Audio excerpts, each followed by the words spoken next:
এই জলটা কি সত্যি খাওয়া হয়? না, দাদুর আমল থেকে খেয়ে আসছি। মানে বাবা দাদুর আমল থেকে খাচ্ছে, বাবার আমল খেয়েছে, আবার আমাদের আমল খাচ্ছে, আবার আমার ছেলেরাও খাবে এরকম।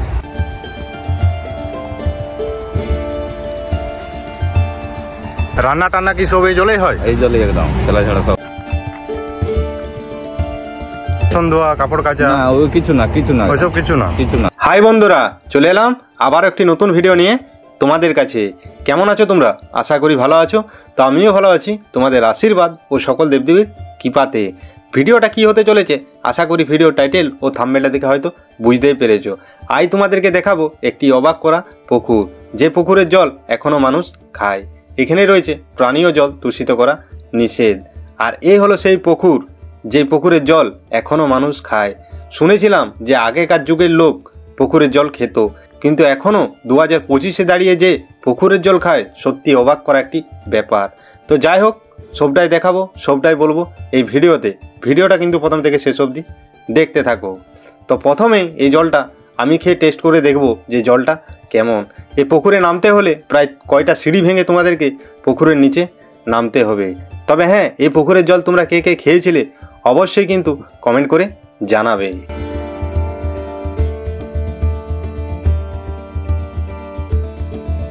তো এই পুকুরের জলটা যেরকম নর্মাল জল হয় সেরকম নর্মাল জলের মতনই কিন্তু লাগলো। তো দাঁড়াও, এবার তোমাদেরকে বলে দিই এই পুকুরটি কোথায়। তো এই পুকুরটি হলো বাঁকুড়া শহরের থেকে 12 কিলোমিটার দূরে বাঁকুড়ার দুর্গাপুর যাওয়ার রোডের মাঝপথে যে বেলবনি বলে একটি গ্রাম আছে, সেই বেলবনি গ্রামেই রয়েছে এই সেই পুকুর, যে পুকুরের জল এখনো মানুষ খায়।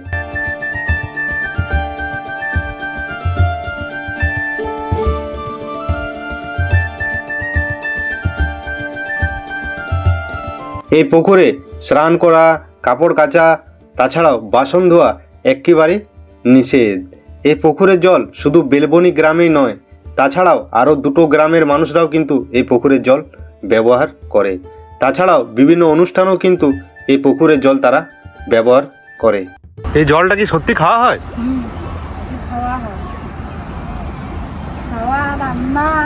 রান্না টান্না মানে সবই হয় এই জলটাতে?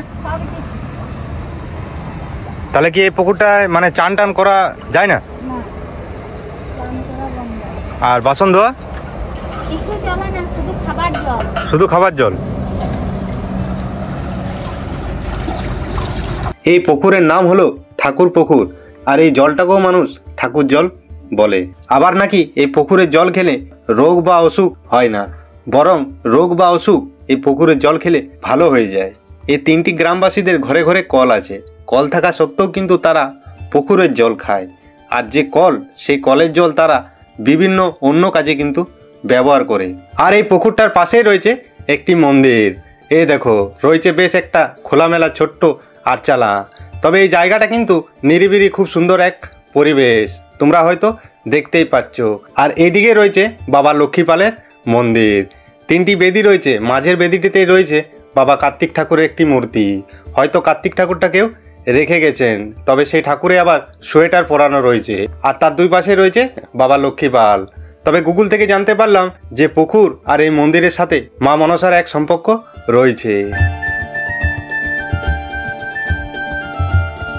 এখানকার গ্রামবাসীরা আবার বলে নাকি যে এই পুকুরের জলে রান্না কিন্তু খুব সুন্দর হয়। এই পুকুরে কিন্তু এক অলৌকিক ঘটনা আগে ঘটেছিল। শোনা যায় একজন গাড়ি নিয়ে এসেছিলেন গাড়ি ধুতে এই পুকুরে। তারপর গাড়ি ধুতে নেমে দেখে তার গাড়ি পুকুরের জলে তলিয়ে যায়। তারপর এখানে দেবদেবীকে পুজো করার পর সে তার গাড়ি আবারও ফিরে পান। তখন থেকেই মানুষ এই পুকুরের জল ব্যবহার করে। যারা বাইরে থেকে আসে তারাও কিন্তু এসে পরে পুকুরের জল খেয়ে নাম করে যায়। তাছাড়াও বাঁকুড়ার যে হসপিটাল আছে, সে হসপিটালও কিন্তু এই পুকুর থেকেই জল নিয়ে যেত। তাছাড়াও 2-1টা বিজ্ঞানীও এসেছে এই পুকুরের জলকে টেস্ট করার জন্য। টেস্ট করে কিন্তু কোনো খারাপ জিনিস পায়নি। আর তোমরা হয়তো ভিডিওতে দেখতেই পেলে যে কেউ কলসি নিয়ে, কেউ বোতল নিয়ে, কেউ জারকিন নিয়ে জল কিন্তু নিয়ে যাচ্ছেন। সকাল 6টা থেকে কিন্তু এই পুকুরে জল নেওয়ার জন্য লাইন পড়ে যায়।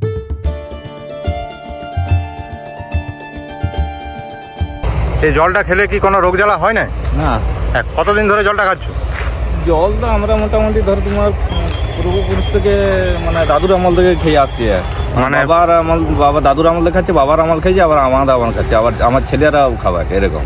ও, তো কোনো অসুখ টসুখ হয় না? না না, কিচ্ছু না একদম। আবার সবাই নাকি বলছে যে জল খেলে যেরকমই রোগ থাকে ভালো হয়ে যায়। হ্যাঁ, এই পুকুরটার নাম কি? আমরা ঠাকুর পুকুর বলি। ঠাকুর পুকুর বলো? ওই বাবা লক্ষ্মী পাল ওইখানে আছে। ওই যে ওইখানে? হ্যাঁ, ওইখানে বাবা লক্ষ্মী পাল। ওই যে মন্দিরটা দেখলাম, হাতিগোড়ার মন্দির, ওটা? হ্যাঁ, ওইটাই বাবা লক্ষ্মী পাল। বাবা লক্ষ্মী পাল। হ্যাঁ, এই গ্রামের থেকে সবাই এখান থেকে জল নিয়ে যায়? গ্রামে 3টে গ্রামে, 3টা গ্রামের জল এই পুকুরে নিয়ে যায়? বেলবনি, আগয়া আর তোমার ধাতকিয়া। রান্না টান্না কি সব এই জলেই হয়? এই জলে একদম খেলা ছাড়া সব সব। আর এই জলে কি কি বারণ আছে, মানে করা চলবে না? যেমন চান টান করা? চান নিষেধ, জুতো পরে নিষেধ, নামা নিষেধ। হ্যাঁ। তারপরে জল ছোস তো কোনো একদম নিষেধ একদম। হ্যাঁ, বুঝতে পারছি। আর সাইনবোর্ড তো লেখাই তো রয়েছে একদম। তাছাড়াও বাসন ধোয়া, কাপড় কাচা? না, ওই কিছু না, কিছু না, ওইসব কিছু না? কিছু না একদম। শুধু জল লাও উঠে যাও এই যা সাইডে, বুঝতে পারছি। বাকি আদার্স কিছু আর নাই। তো সত্যি যাই বলো তাই বলো, এটা একটা আশ্চর্য বা অবাক করাই ব্যাপার। যেখানে মানুষ ফিল্টারের জল ছাড়া এমনি জল খেতেই যায় না, সেইখানে দাঁড়িয়েও মানুষ যে এখন পুকুরের জল খাচ্ছে, সত্যি এটা একটা অবাক করাই ব্যাপার। একটু ভেবে দেখো, এই পুকুরটা রয়েছে সরাসরি একবারই রাস্তার পাশে। তোমরা যারা বাঁকুড়া থেকে দুর্গাপুর যাওয়া আসা করো, তারা কিন্তু রাস্তা থেকেই দেখতে পাবে এই পুকুরটা। পুকুরের পাশেই কিন্তু 2টি বোর্ড দেওয়া আছে, যেখানে পানীয় জল লেখা রয়েছে। তাছাড়াও অনেকেই কিন্তু এই রাস্তা হয়ে যারা কাজে যায়, তারাও কিন্তু এই পুকুর থেকে বোতলে করে জল নিয়ে যায়। আর এই যে জায়গাটি, এই জায়গাটা আমি আর কি বলবো, তোমরা হয়তো ভিডিওর মুহূর্তটাই দেখতে পেলে যে কত সুন্দর এক নিরিবিলি পরিবেশ। তবে এই জায়গাটা এসে আমার এক খুব সুন্দর অনুভূতি হলো। তাছাড়াও এই যে পুকুরে জল খেলাম, এটা খেয়েও কিন্তু ভালো লাগলো। তো যাই হোক, এবার বলো এই ভিডিওটা তোমাদের কেমন লাগলো। ভিডিওটা যদি ভালো লাগে তবে লাইক, কমেন্ট, শেয়ার কিন্তু অবশ্যই করে দিও। এই ভিডিওটা যত পারো শেয়ার করো, তার কারণ হলো সবাই জানুক যে এখনও কিন্তু মানুষ পুকুরের জল খায়। তো যাই হোক, ভিডিওটা এখানেই শেষ করছি। সবাই ভালো থাকো, সুস্থ থাকো। রাধে রাধে, হরে কৃষ্ণ। দেখা হবে আরও একটি নতুন ভিডিও সাথে।